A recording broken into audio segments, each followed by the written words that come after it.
소망 가운데 안전하게 살아가게 지켜주시는 하나님 아버지, 오늘도 주의 전에 불러주시고 우리의 마음을 열어 주님께 찬양하고 예배드리게 하심 감사드립니다. 아버지의 신실하신 사랑을 경험하는 귀한 예배 시간이 되게 하옵소서. 3일 동안 저희들을 지켜주시고 무사히 하루하루를 보내게 하심 감사드립니다. 주일날 말씀으로 저희를 잡아주셨지만 세상 속에서 주님을 실망시키며 살았습니다. 입히시고 먹이시는 하나님을 온전히 신뢰하지 못했고 걱정과 근심으로 보내고 세상이 원하는 길로 갔습니다. 주님의 보혈로 우리를 씻기시고 깨끗하게 하여 주시옵소서. 우리의 전부이신 아버지 하나님, 오늘 흠없고 온전한 마음으로 주님 앞에 서기를 원합니다. 코로나로 인해 많은 사람들이 경제적 어려움과 정신적 고통을 호소하고 있습니다. 모든 생사화복을 주관하시는 하나님, 이 나라 백성들의 고통을 보시고 불쌍히 여기시사 은혜를 간곡히 구합니다. 삭막해지고 딱딱해진 지금 우리들의 마음이 다시 성령으로 회복되어지기를 원합니다. 더 이상 코로나가 확산되지 않게 하시고 예전처럼 마스크 없이 예배를 드리고 서로 반가움으로 마음껏 안아주는 시대가 올 수 있게 도와주시옵소서. 비록 무너지기 쉽고 좌절하기 쉽지만 거룩하기를 포기하지 않게 하시고 날마다 주님을 더욱 닮아가는 저희들이 되게 하옵소서. 하나님의 말씀에 진심으로 아멘 하게 하시고 말씀을 통해 다시 회복되는 역사가 일어나게 하옵소서.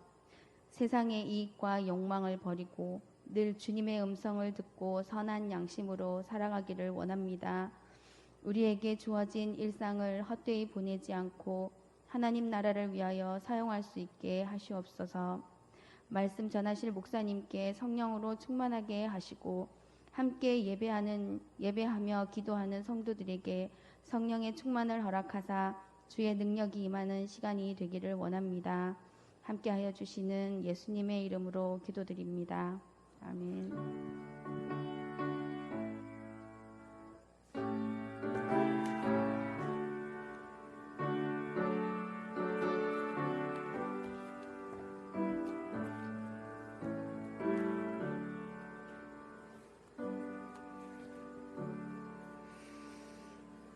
오늘 하나님께서 주신 말씀은 사무엘하 17장 24절부터 29절, 18장 1절부터 8절까지, 17장 24절부터 18장 8절까지 보겠습니다.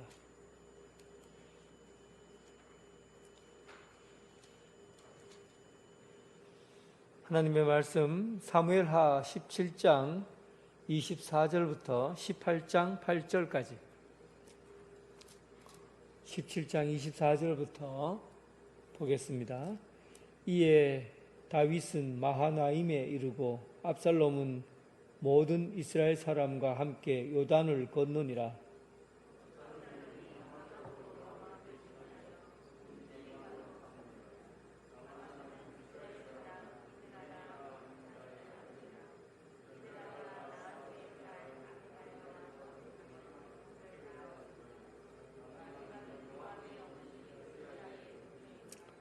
이에 이스라엘 무리와 압살롬이 길르앗 땅에 진친이라.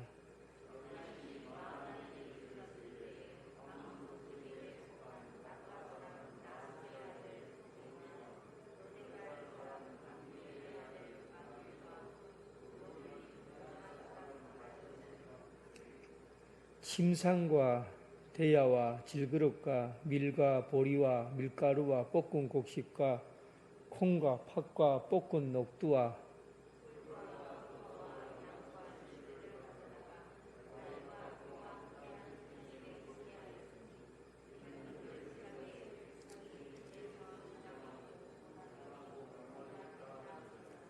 이에 다윗이 그와 함께 한 백성을 찾아가서 천부장과 백부장을 그들 위에 세우고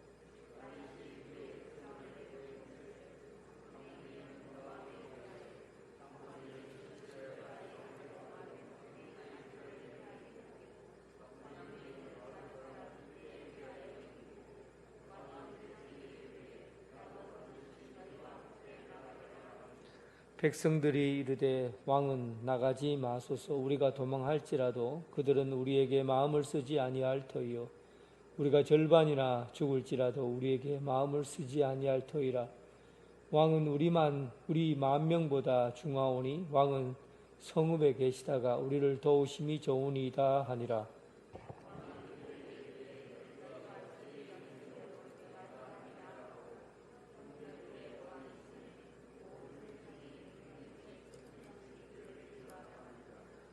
왕이 요압과 아비새와 이때에게 명령하여 이르되 나를 위하여 젊은 압살롬을 너그러이 대우하라 하니 왕은 압살롬을 위하여 모든 군 지휘관에게 명령할 때 백성들이 들으니라.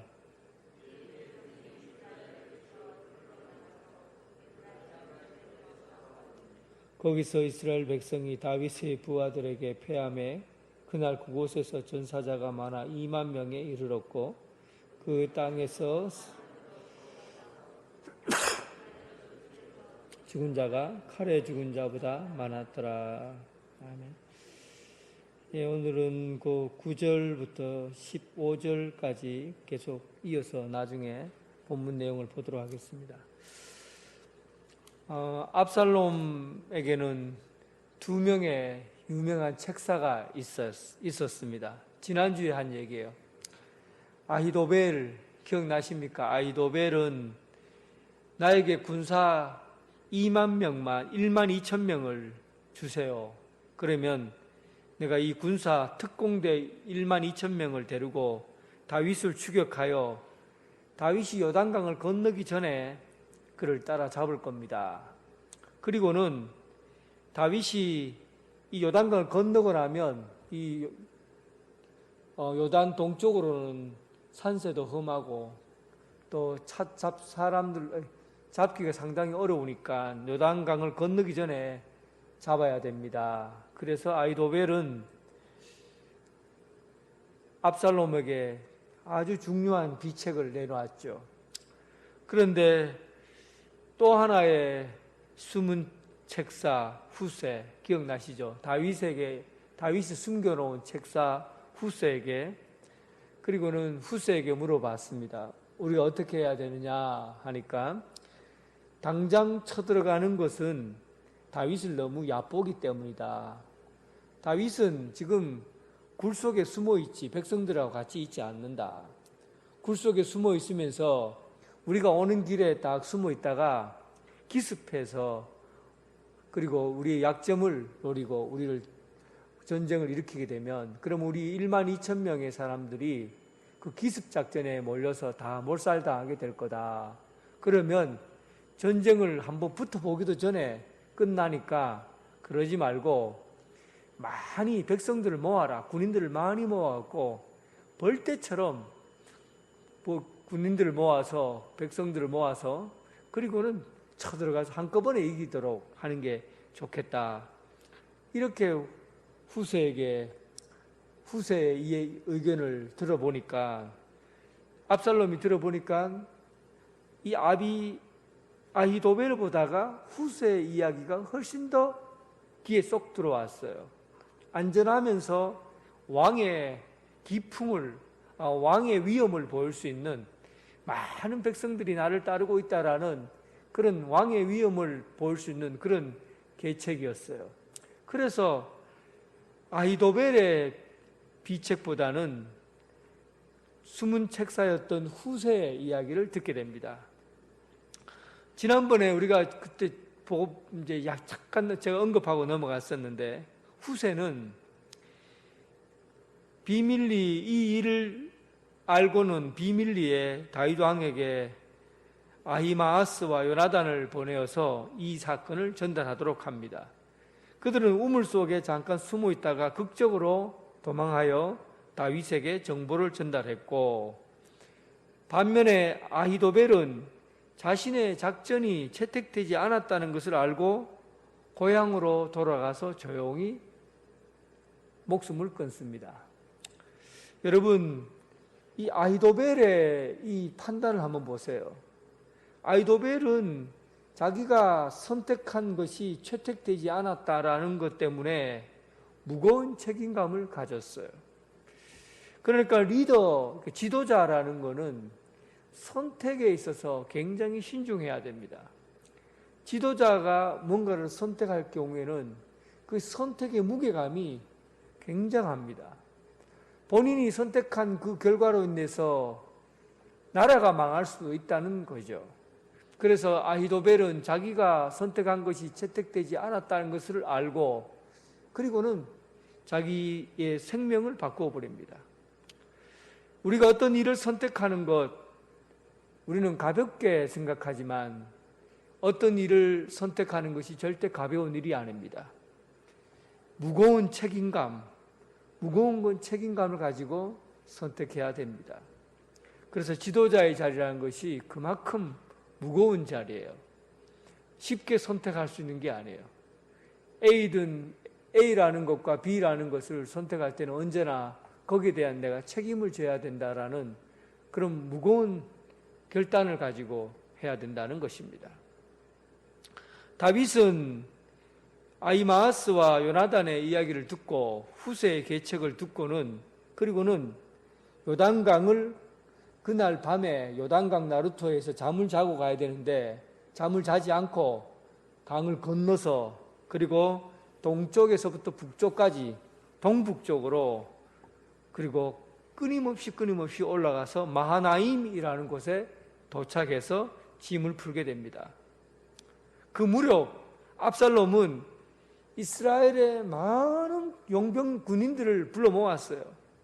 모든 군대를 소집하고 아마사라는 요압을 대신해서 아마사를 군대 장관으로 삼고 그리고는 압살롬과 함께 길르앗이라는 곳에 요단강을 건너서 길르앗이라는 곳에 진을 쳤어요. 그리고 다윗은 저 길르앗에서부터 저 북쪽으로 마하나임이라는 곳에 성에 들어가서 이제 부하들을 추스리고 있고 그리고 지금 수많은 군인들을 데리고 길르앗이라는 곳에 압살롬과 그리고 그의 아마사를 중심으로 해서 진을 치고 있습니다. 27절에 오늘 그러면서 다윗이 마하나임에 이르렀을 때 그때 마하나임에 이르렀을 때 라빠 사람 나하스의 아들 소비라는 왕과 그 암몬의 왕이에요. 소비라는 사람 나하스의 아들로 소비라는 왕과 로데발 사람 암미엘의 아들 마길과 로글림 길리앗 사람 바슬레가 와서 많은 음식을 군인들이 먹을 수 있도록 침상과 음식과 소와 양떼, 버터, 치즈와 같은 이런 것들을 가져다가 제공하게 되죠. 구약 성경에 보면 히브리 사람들은 이름이 되게 복잡해요. 나하스의 아들 소비, 로데발 사람 암미엘의 아들 마길, 길리앗 사람 바슬레 뭐 이렇게 되어 있는 것은 이스라엘은 성이 없습니다. 변인덕 하면 변씨라는 성이 있잖아요. 미국으로는 퍼스트 네임이라는 이 성이 없어요. 성이 없고 어떻게 성 대신에 사용하는 것이 바로 아버지가 누구냐에 따라서 그의 이름이 결정됩니다. 누구의 아들 누구의 아들 누구, 또 대체적으로 아들의 이름이 안 들어가면 지역 이름, 나사렛의 사람 예수, 지역 이름으로 사용하는 거죠. 그래서 이스라엘 사람들은 이름을 이렇게 복잡하게 쓰는 것은 성이 없기 때문에 이름을 복잡하게 사용합니다. 어쨌든 마하나임이라는 곳에 이르렀을 때 이 마하나임은 이스보셋이 거주했던 곳이에요. 이스보셋이 누구냐면 사울의 아들이죠. 마지막 아들 이스보셋. 사울의 아들 이스보셋이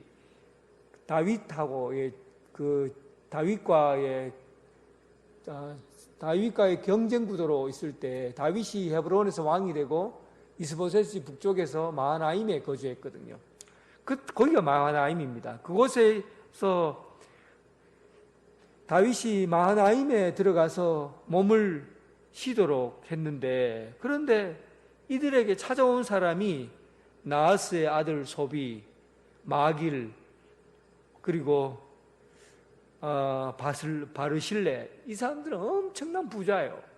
어마어마한 부자들이 그들에게 찾아와서, 하나는 왕이고 암몬의 왕이고 그리고 그 땅에 큰 부자들이 와서 다윗이 전쟁을 치를 수 있도록 그의 군인들과 다윗에게 먹을 것을 잔뜩 싸들고 온 겁니다.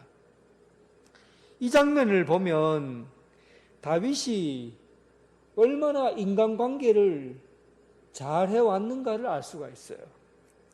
다윗은 사람들과의 관계를, 인간관계를 맺을 때 자기 편의 원수라고 해도 나중에 보면 그 원수가 자기 편이 되어 있는 거예요.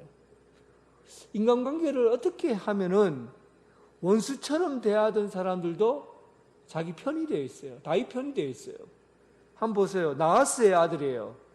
나하스는 이스라엘 사람들에게 가장 악한 왕으로 불려지는 왕 중에 하나예요. 누굽니까? 길르앗 사람들의 오른쪽 눈을 다 뽑아서 전쟁에서 패배한 그 사람들의 눈을 다 뽑겠다고 했고, 또 일부의 눈을 다 뽑았던 사람이 바로 나하스예요. 뱀 같은 나하스라고 할 만큼 무서운 사람이에요. 그런데 그 나하스의 아들 소비가 다윗과 관계가 좋아요. 다윗이 어려움에 처했다고 하니까 먹을 것을 잔뜩 싸가지고 군사들을 먹일 수 있도록 가져온 것이죠. 마길은 누굽니까? 마길은 다윗이 무비보셋을 대하는 태도를 보고, 마길은 무비보셋을 보호하고 있던 사람인데, 이 마길이 무비보셋을 따뜻하게 돌봐준 것에 대해서 너무 고마워한 거예요. 아무리 그렇다고 해도 무비보셋은 사울의 손자인데, 사울의 손자를 당장에 쳐 죽일 수도 있었는데, 그를 따뜻하게 돌봐주는 것을 보고 다윗에게 마음을 주게 된 것이죠. 다윗과 함께 했던 사람들은 전부 이렇게 관계를 맺었어요.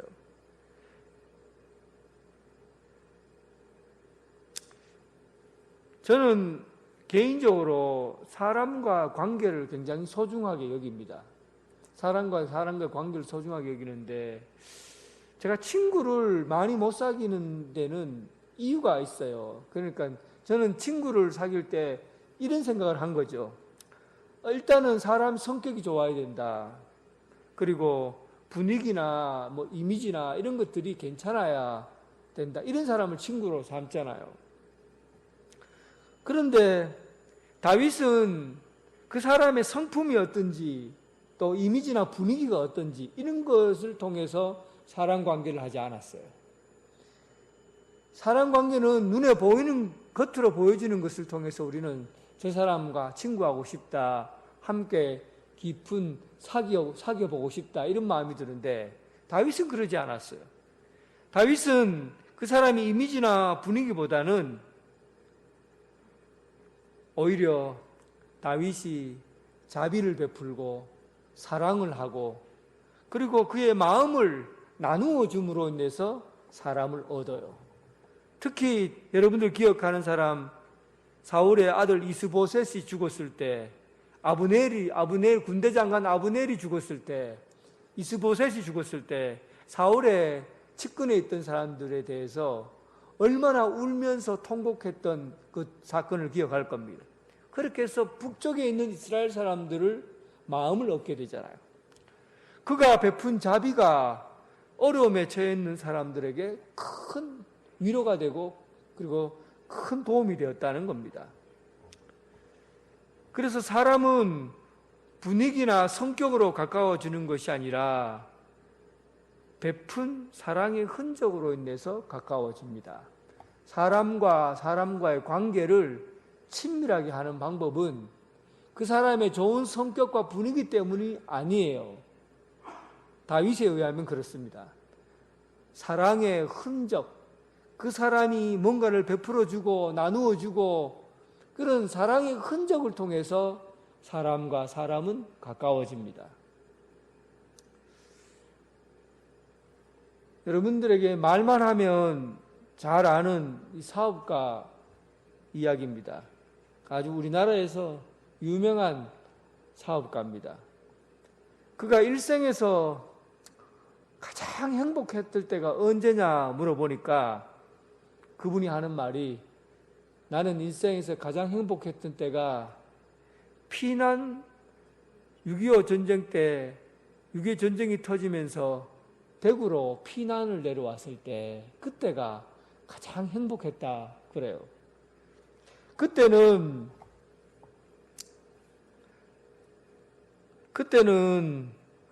먹을 것이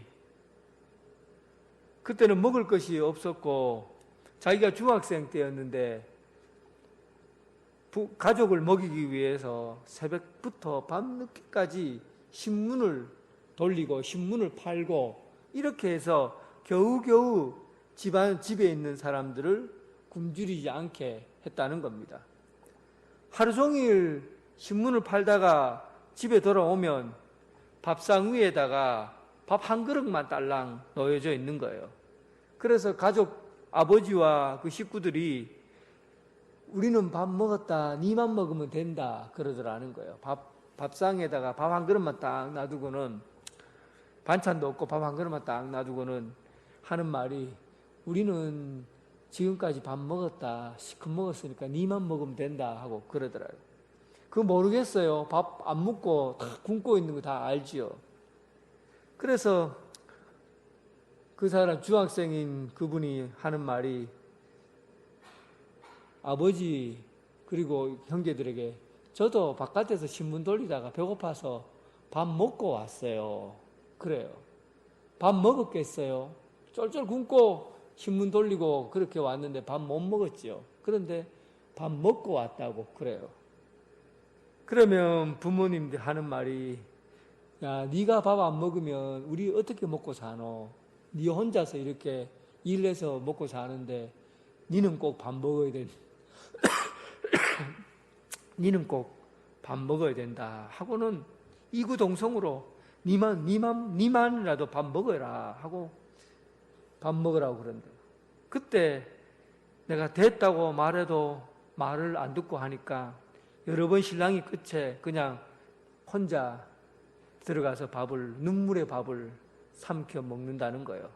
근데 그 밥맛이 얼마나 좋은지 꿀맛 같은 밥이더라는 거예요. 지금은 우리나라에서 떵떵거리는 부자가 되었는데 가장 행복했던 순간이 언제냐 물으니까 바로 그때가 가장 행복했다는 거예요. 지금 아무리 많은 돈이 있다 해도 행복하다는 생각을 안 했는데 그때 그 형제들과 부모에게 받은 사랑이 자신을 더 행복하게 하더라는 겁니다. 많은 소유가 사람을 행복하게 하는 것이 아니라 많은 사랑이 행복하게 한다는 거예요. 멋있죠? 인생에서 많은 소유가 우리를 행복하게 한 것이 아니라 많이 사랑해주는 그 사랑이 그의 인생을 행복하게 했다는 겁니다.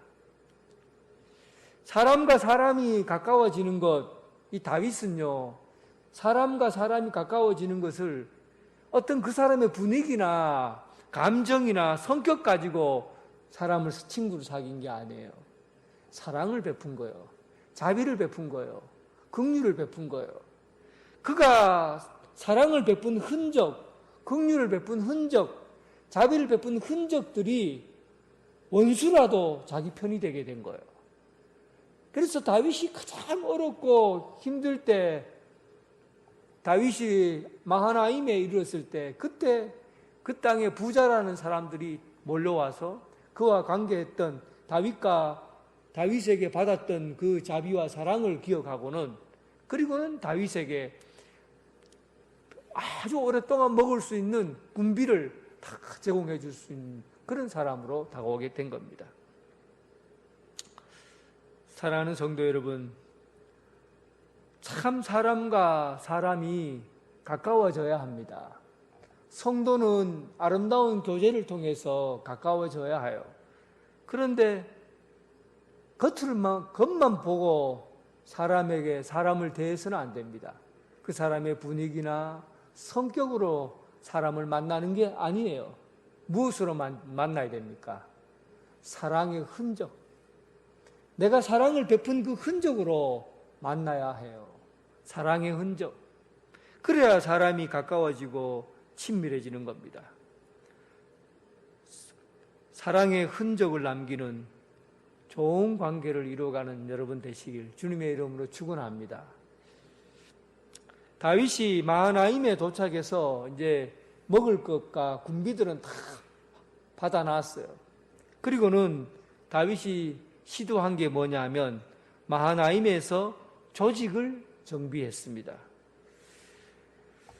이곳에서 군사들을 정비를 했는데 1절에 보니까 18장 1절에 보니까 이에 다윗이 그와 함께한 백성을 찾아가서 천부장과 백부장을 그들 위에 세우고 그리고 정비를 했다. 그러니까 지금 다시 군사들을 조직을 정비하는 겁니다. 요압 3분의 1은 요압, 3분의 1은 아비세, 3분의 1은 이때. 이때라는 사람 알죠? 인사는 만사다 그러잖아요. 사람을 잘 뽑아서 적재적소에 잘 배치하면 능력을 발휘하게 되고 일이 안 풀리는 것이 없다는 겁니다. 인사가 그만큼 중요한 거예요. 정말 중요한 사람을 제때에다가 그 장소에다가 심어 놓을 때 그 사람이 일을 잘 풀리게 한다는 겁니다. 다윗에게는 인사의 원칙이 있습니다. 다윗에게 인사의 원칙은 충성이에요. 충성도예요. 얼마나 충성하느냐를 보고 충성도가 높은 사람을 가장 중심에 두고 일을 합니다. 다른 어떤 것보다도 가장 중요하게 여기는 것이 그 사람의 충성도예요. 이때를 보면 압니다. 가드 사람 이때, 블레셋 사람이죠. 블레셋에서 아주 이름난 장군인데 이 사람이 다윗에게 와서 용병으로 활동하게 되었잖아요. 그런데 다윗이 망하게 되고 돈도 없이 빈털터리가 되고 쫓기게 되었는데 이때는 끝까지 그의 가족과 함께 다윗 옆에 붙어 있습니다. 다윗이 네 집으로 돌아가라. 네 나와 함께 있으면 죽을 수도 있다. 내가 너에게 월급 줄 수도 있는 거 돈도 줄 수 없고 월급도 못 주는데 내게 붙어 있을 필요 없다. 집으로 돌아가라. 이때는 지금까지 당신과 함께 했는데 내가 어찌 집으로 돌아가냐고. 그리고는 돈 한 푼 안 받아도 다윗과 함께 자기 평생을 바치기로 하고 그리고는 다윗과 함께 갑니다. 그렇게 해서 마하나임까지 따라온 거예요. 그러니까 그때 요압 그리고 아비세, 요압과 아비세는 다윗과 관계가 있는 사람이고 이때가 그의 가장 충성스러운 사람입니다. 그래서 그런 자리에다가 자기 자리를 배치하고는 그리고 군사들을 이끌도록 그렇게 배치를 해놓았어요.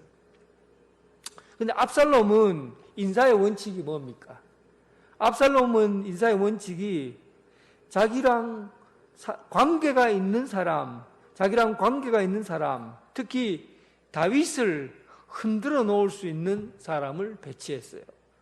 아히도벨과 같은 사람, 그리고 군대 장관 아마사와 같은 사람들은 이 사람을 아히도벨과 같은 사람을 세워놓기만 해도 다윗을 따르는 사람들이 와, 아히도벨이 압살롬에게 붙다니 이제 우리 큰일 났다 할 정도로 굉장히 뛰어난 사람이었어요. 다윗을 흔들어 놓을 수 있는 사람을 자기 조직의 중심에다 세워놓은 것이죠. 그런데 다윗의 조직도에는 충성심을 중심으로 사람을 뽑았고 압살롬은 사람의 마음을 흔들어 놓을 수 있는, 조직을 흔들어 놓을 수 있는 눈에 보기 좋은 사람을, 자기랑 관계된 눈에 보기 좋은 사람을 뽑아서 세웠다는 겁니다. 어떤 것이 더 든든하겠어요? 인사가 만사라고 하는데 어떤 사람을 세워야 그 조직이, 그 공동체가 건강하게 세워질 수 있습니까? 여러분들이라면 어떤 사람을 세우겠어요? 충성스러운 사람을 선택해서 뽑아야 합니다. 교회에서 여러분 우리가 사람을 항정직을 뽑을 때나 이럴 때 여러분 원칙이 뭐예요? 우리 친척이기 때문에 내가 이 사람 꼭 뽑아야 되겠다. 이게 여러분 원칙입니까? 여러분 누구를 뽑습니까? 하나님 앞에 참으로 이 사람이 충성스러운 일꾼인가? 참 충성을 다하는 사람인가? 이런 기준이 있어야 돼. 인사가 만사예요. 근데 우리는 대체적으로 내가 아는 사람 중심으로 뽑습니다. 나랑 관계된 사람 중심으로 뽑아요. 교회가, 공동체가 튼튼하게 세워지려고 하면 충성스러운 사람을 통해서 사람이 뽑혀져야 됩니다. 다윗의 충성스러운 부하들을 한번 보세요. 뭐라고 합니까? 다윗 왕이 그랬어요. 너희들을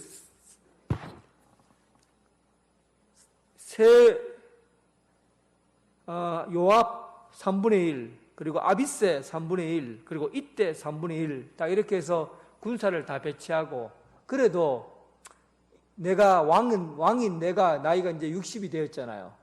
60이 넘은 나도 내가 너희들과 함께 내가 선봉에 서서 앞장서서 내가 전투에 임할 것이다 하고 얘기하니까 그 밑에 부하들이 뭐라고 합니까?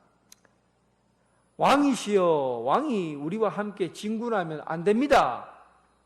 우리가 어쩔 수 없이 후퇴하게 될 때가 있는데, 어쩔 수 없이 후퇴를 해도 우리 때문에 우리는 신경 쓰지 않을 것이고 왕만 신경 쓸 것이다. 그래서 당신 왕을 죽이려고 할 겁니다. 그리고 우리 가운데 절반이 죽어도 당신 한 명이 더 중요합니다. 뿐만 아니라 우리 여기 있는 사람 전부 다 죽어도 당신 한 명이 더 중요합니다. 당신은 우리의 10,000명만큼의 가치가 있는 분입니다. 당신은 성 안에 계시면서 우리를 돕는 것이 좋겠습니다. 여러분, 이게 충성이에요. 자기 목숨을 내놓고 왕을 지키려는 마음이 충성이에요. 참, 여러분, 다윗의 부하들은 이런 마음을 가지고 함께 했어요. 당신을 위해서라면 내가 죽겠다가 아니라 당신을 보호하고 내가 당신은 여기 물러나십시오. 우리가 나가서 싸우겠습니다. 예수님의 충성스러운 종들은 주님께서 맡기신 사명을 위해서 주님을 위해서 내가 죽어도 좋습니다. 이런 마음으로 사는 사람, 예수님의 충성스러운 사람들입니다. 여러분, 우리가 사람을 세울 때 어떤 기준으로 사람을 세워야 교회가, 여러분 공동체가 든든하게 세워지겠습니까? 주님께 충성을 다하는 사람으로 선택되고 불러져야 그 교회가 건강하게 세워질 수가 있습니다. 세 장군이 이끄는 군대와 압살롬과 아마사 군대가 이제 어떤 곳에 만나서 에브라임 숲에서 싸움이 시작되었습니다. 그런데 여러분, 에브라임 숲에서 싸우게 되었다고 되어 있는데, 이 에브라임 숲은 이 훈련받은 사람들은 그곳에서 전투를 하게 되면 굉장히 유리한 곳이지만, 훈련받지 않는 사람들은 이 숲에 들어가서 싸우는 것 자체가 위험합니다. 그런데 성경에 보면 그날 사방에서 호둥대며 칼에 죽은 사람보다 숲에서 죽은 사람이 더 많았다, 그렇게 기록되어 있어요. 다윗의 부하들은 지금 600명밖에 되지 않아도 전부 직업군인들이 대부분입니다. 직업군인이라는 것은 돈을 주고 하지만 칼을 차고 있고, 그리고 용사들이에요. 한 사람이 100명, 1000명 죽이는 거는, 여러분, 이 사람들, 용사들은 가능한 일입니다. 굉장한 사람들이에요. 훈련받은 사람들이고 용사들이에요. 그런데 압살롬이 끌어모은 군인들은 민병대예요.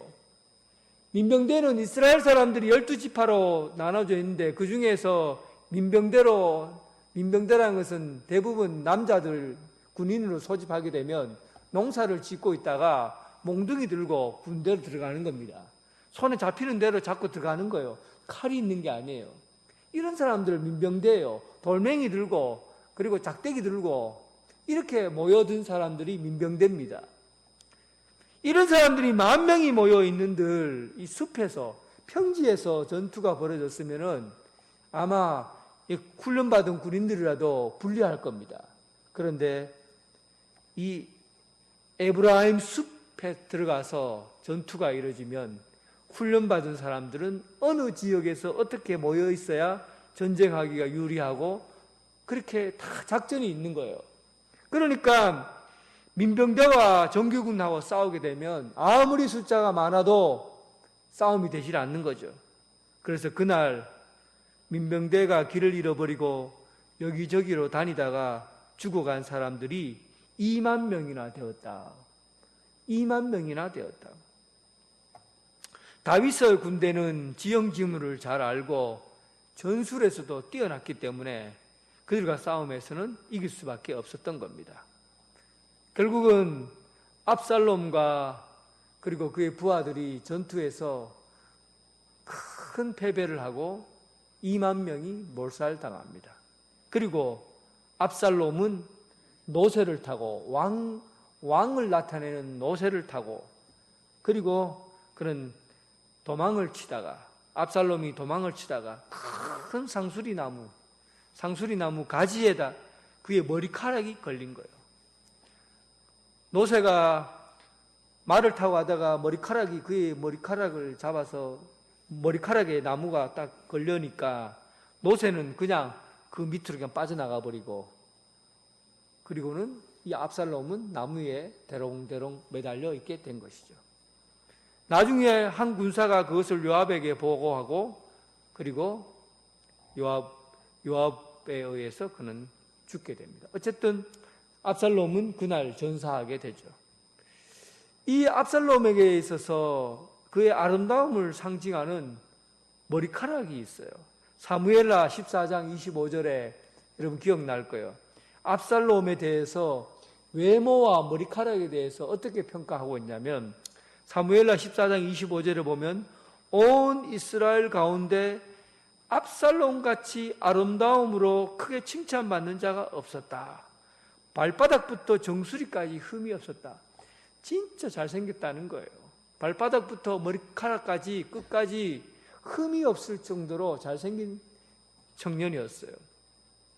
26절에 보니까 그의 머리털이 무거움으로 연말마다 깎았는데 그의 머리털을 저울로 달아보니까 200세겔이었다. 머리가 막 청청하고 저 무거운 머리가 무겁고 길다라는 것은 왕의 권위를 나타내는 겁니다. 그러니까 압살롬이 외형으로 보면 이 머리부터 발끝까지 정수리까지 저 사람은 왕이다. 겉으로 그냥 보기만 해도 왕이다 할 정도로 머리도 길고 아름답고 그리고 얼굴도 잘생기고 키도 크고 등치도 좋고 딱 볼 때 사람들이 저 사람은 왕이다. 왕의 기품이 있다. 그렇게 생각할 정도로 압살롬을 생각했다는 거예요. 그 본문이 14장에 나오고 그리고 오늘 본문에 압살롬이 죽는 장면에 보면 머리카락이 나무에 걸려서 말이 빠져나가고 그리고 그 나무에 매달려서 죽게 돼요. 그러니까 이 압살롬의 아름다운 모습을 완전히 뒤집어 놓은 거예요. 그러니까 압살롬이 얼마나 아름답고 왕의 기품을 지니고 있는지 그건 대단한 외형적으로 완벽한 사람이다 라고 했지만은 성경은 그의 마지막 죽음을 통해서 하나님의 기름 부음 받지 못한 왕은 아무리 겉모습이 대단하고 아무리 겉으로 아름답고 뛰어나다고 해도 그는 비참한 인생을 사는 사람밖에 되지 않는다라는 그런 메시지를 전하고 싶었던 겁니다. 우리 인생의 아름다움이 어디서 나옵니까? 우리 인생이 참 가치 있는 인생이 어떤 인생입니까? 우리 겉모습을 가지고 사는 인생이 아무리 멋있게 보이고 잘나 보이고 보기에 좋아 보여도 그의 속에 들어있는 하나님과의 관계가 되어 있지 않으면 그 아름다움이 아름답지 않다는 사실입니다.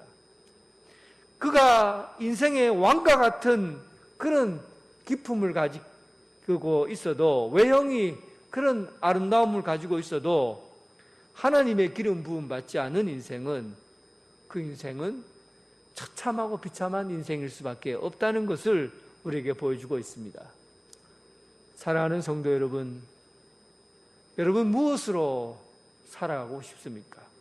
어떤 모습으로 살아가고 있습니까?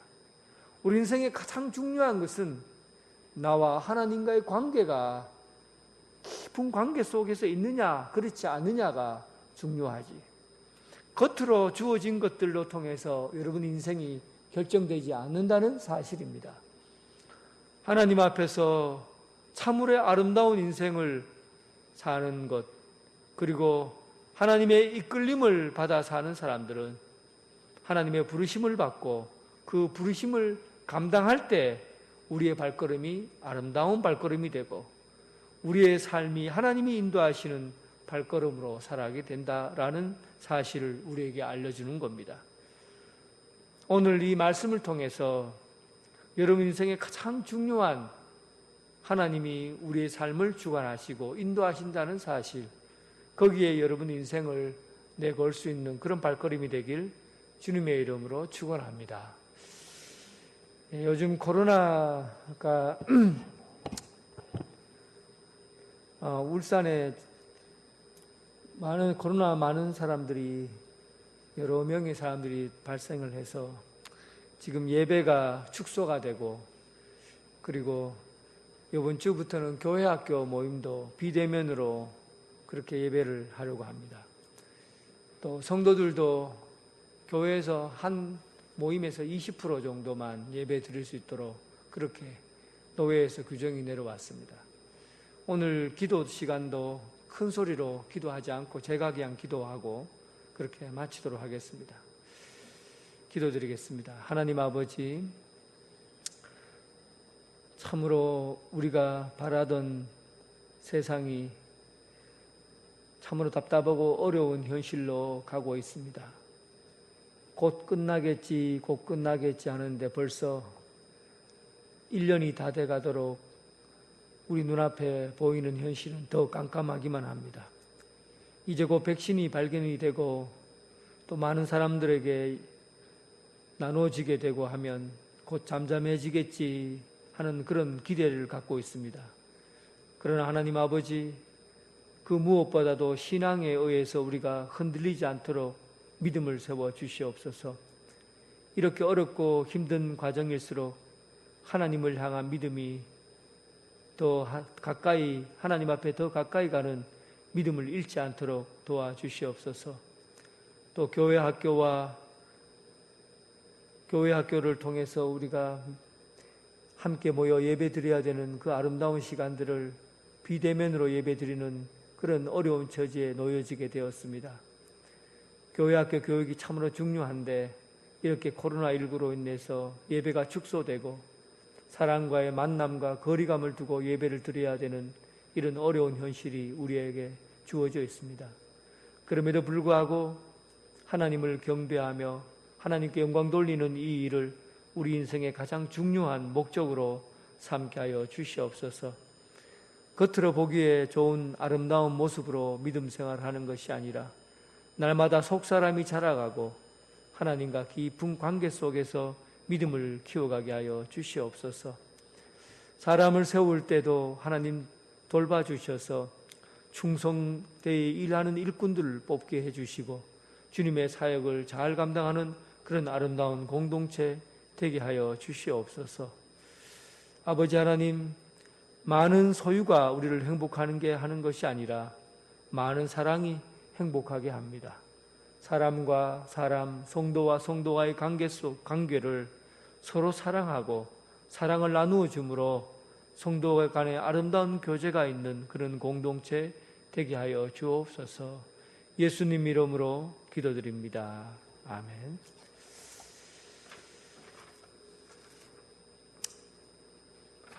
예, 이번 주 예배는 1부, 2부 여러분 마태, 마가는 1부 예배 꼭 오시고 2부는 누가, 요한 이렇게 해서 그 시간을 잘 지켜주시기 바랍니다. 한 곳에 너무 많이 몰리게 되면 예배가 어려워집니다. 그래서 또 2부에 오시는 분들은 성가대석까지 다 앉아서 간격을 맞추어서 예배를 드릴 수 있도록 그렇게 준비해 주시기를 바라고요. 교회 학교는 한 몇 주간 정부에서 어떤 단계가 좀 낮아지고 할 동안에 이 비대면으로 예배를 드리도록 하겠습니다. 시냇가에 심기운 나무 묵상 노트를 받으신 분들은 꼼꼼하게 잘 기록해서 신앙생활을 꼭 잘 할 수 있는 그런 기회로 삼기를 바랍니다. 예걸산위원회가 목요일 저녁 6시 30분에 있습니다. 해당되시는 분들은 참석해 주시기를 부탁드리겠습니다. 찬송가 430장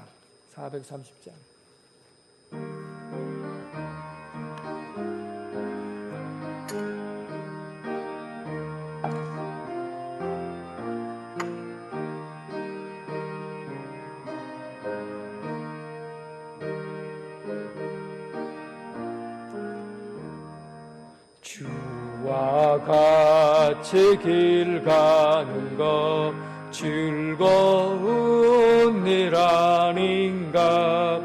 우리 주님 걸어가시 발자취를 밟겠네. 한 것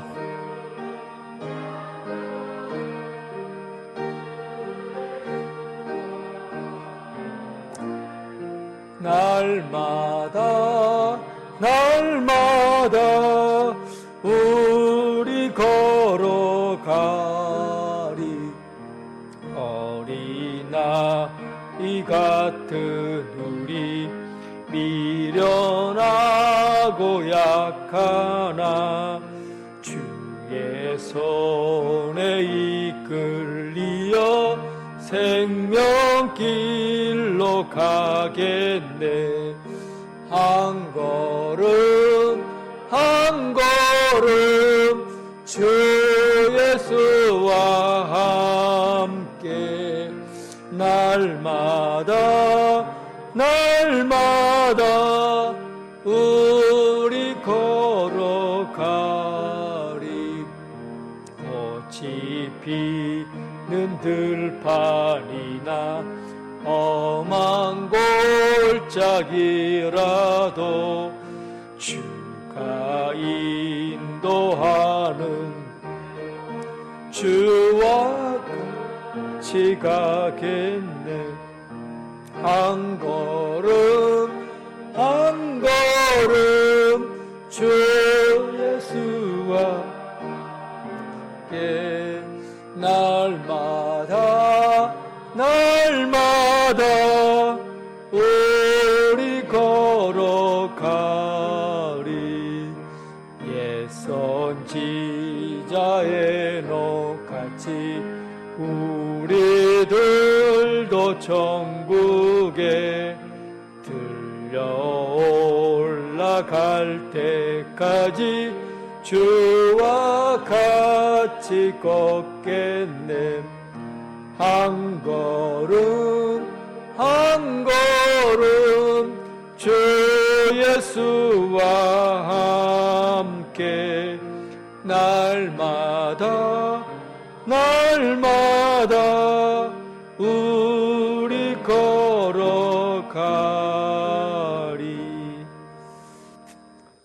새벽 기도해도 원래는 노회에서는 모임을 하지 않도록 그렇게 지침이 내려왔습니다. 그런데 새벽 기도는 이렇게 많이 안 모이니까 지금 한 10분 정도 나오시니까 제가 볼 때 거리 두고 앉으시면 크게 문제가 없을 거라고 생각합니다. 그래서 새벽 기도는 계속 하니까 염려하지 마시고 나올 수 있도록 하시기 바랍니다. 주님 가르치신 기도로 예배를 마치겠습니다. 하늘에 계신 우리 아버지의 이름을 거룩하게 하시며 아버지의 나라가 오게 하시며 아버지의 뜻이 하늘에서와 같이 땅에서도 이루어지게 하소서. 오늘 우리에게 일용할 양식을 주시고 우리가 우리에게 잘못한 사람을 용서하여 준 것 같이 우리 죄를 용서하여 주시고 우리를 시험에 빠지지 않게 하시고 악에서 구하소서. 나라와 권능과 영광이 영원히 아버지의 것입니다. 아멘.